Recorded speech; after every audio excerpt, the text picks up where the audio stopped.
Like they are a workers' party Yeah. who has abandoned workers. And now here's the thing, here's like the super ironic thing. So the Liberals under Trudeau, they crushed a lot of unions who were striking, right? Like there was between the rails and all that kind of stuff, right? There was a lot of these strikes that were crushed by the Liberals, and that is anti-worker inherently.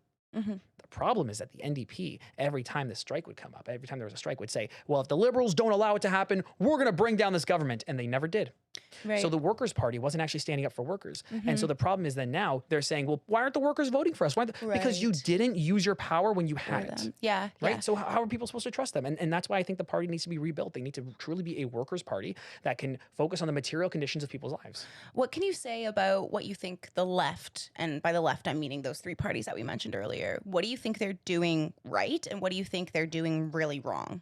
So you have to remember the left in Canada and the left in the US are totally different. Because like the left in the US has to work with the Democrats, and the Democrats aren't the left, right? The Democrats are this limp-wristed, center-right, neoliberal organization that is truly just as focused as the Republicans on the exacerbation of wealth among the upper class, right?